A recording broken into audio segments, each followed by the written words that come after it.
ပြင်စပုပ္ပနိမိတသုတ်တံမှာနတ်ပြည်မှာရှိတဲ့နတ်သားတွေဟာသုတေချိန်နီးလာပြီဆိုလို့ရှိရင်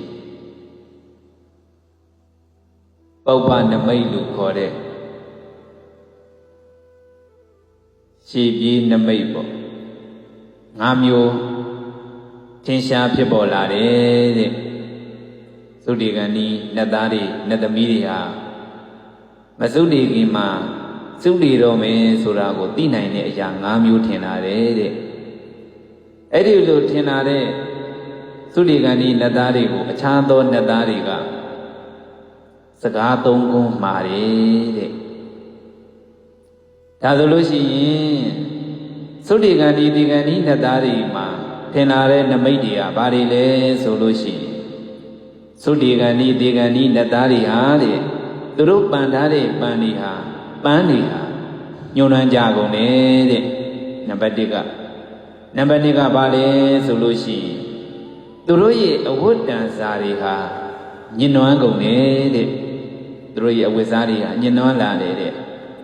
နံပါတ်3နမိတ်ကဘာလဲဆိုလို့ရှိရင်ဂျိုင်းကြားကနေချွေးတွေထွက်လာတယ်တဲ့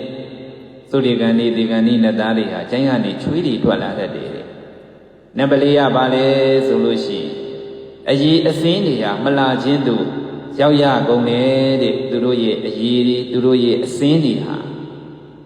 မလာခြင်းသို့ရောက်ရတယ်ဆိုတာတဖြည်းဖြည်းနဲ့သူတို့ရဲ့လှပမှုညာရော့ရော်လာတယ်ပေါ့နံပါတ်5ကဘာလဲဆိုလို့ရှိရင်သုတေကံဒီတေကံဒီနတ်သားတွေဟာသူတို့ရဲ့ဘုံဗိမ္မာန်မှာမပျော်တော့ဘူးတဲ့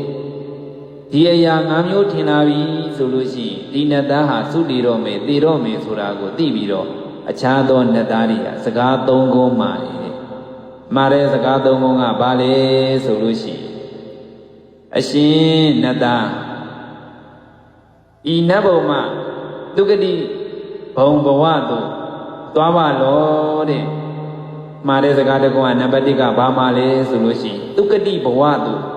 သွားပါဒုက္ခတိဘဝသို့ရောက်အောင်သွားပါလို့မှားတယ်တဲ့နံပါတ်2မှားတာကဘာလဲဆိုလို့ရှိရင်ဒုက္ခတိဘဝသို့သွားပြီးလျင်ကောင်းစွာရနိုင်သောလက်ကိုရယူပါလောဟုတ်ပြီအဲ့ဒီဒုက္ခတိဘဝကိုရောက်လို့ရှိရင်ကောင်းစွာရနိုင်တဲ့လက်ကိုရယူပါတဲ့လက်ကိုရခိုင်းတာပေါ့နော်ယူခိုင်းတာပေါ့နံပါတ်3မှာတဲ့အမှားကဘာလဲဆိုလို့ရှိရင်ကောင်းစွာရနိုင်သောလက်ကိုရယူပြီးတော့ကောင်းစွာမတုံမလုံသက်ဝင်ရည်တည်သူဖြစ်ပါလောတဲ့ဟုတ်ပြီအဲ့ဒီလက်ကိုရပြီဆိုလို့ရှိရင်အဲ့ဒီရထားတဲ့လက်ပေါ်မှာမတုံမလုံဆိုတာမြဲမြံလို့အဓိပ္ပာယ်ရ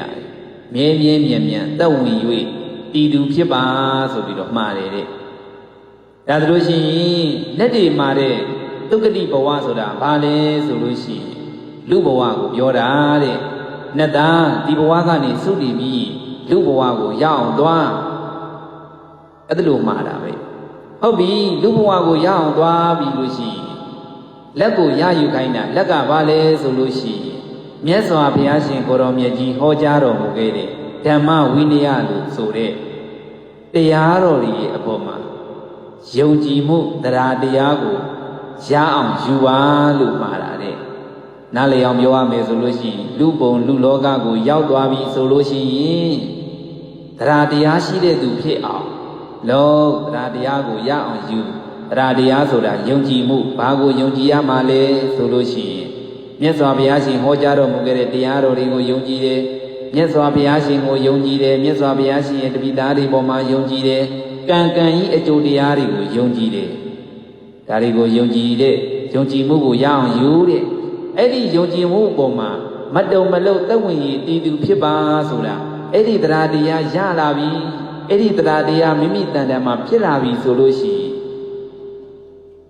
ရင်ယဟန်ကြောင့်ဖြစ်စေပုံနာကြောင့်ဖြစ်စေမာနကြောင့်ဖြစ်စေနတ်ကြောင့်ဖြစ်စေဗြဟ္မဏကြောင့်ဖြစ်စေတစုံတယောက်ကြောင့်မြရထားတဲ့တရားတရားမပြည့်စည်ပဲနဲ့မပြည့်စည်နိုင်တဲ့သူအဲ့ဒီတရားတရားပေါ်မှာမြဲမြန်သက်ဝင်ယုံကြည်တဲ့သူဖြစ်အောင် ပ တီသူဖြစ်အောင်နေပါတီသူဖြစ်အောင်ကြိုးစားပါလို့မှာတယ်တဲ့ဒါဆိုလို့ရှိရင်နှစ်သားလေးမှာတဲ့စကားကြီးသုံးခုကဘာလဲဆိုလို့ရှိရင်လူပြေကိုရောက်အောင်သွားလူပြေမှာ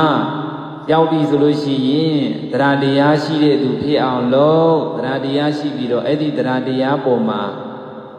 ငြင်းမြဲမြန်မြန်တည်တတ်တဲ့သူမြည်သူကြောင့်မှအဲ့ဒီတရားတရားမပြည့်စည်တဲ့သူဖြစ်အောင်လုပ်ဆိုပြီးတော့မှာတယ်တဲ့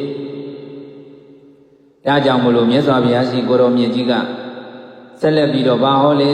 ဆိုလို့ရှိရင်နတ်သက်ဒီကုံလို့သုတိပြီးတဲ့ကမှာလူဘုံလူဘဝကိုရောက်သွားပြီတရားတရားလည်းရှိလာပြီအဲ့ဒီတရားတရားပေါ်မှာမတုံမလုံးသက်ဝင်ယုံကြည်တဲ့သူဖြစ်ပါစေတဲ့ကာယဒုစရိုက်ဝစီဒုစရိုက်မနောဒုစရိုက်တွေကိုပယ်ဆင့်ပြီးတော့ကောင်းမှုတွေကိုတဲ့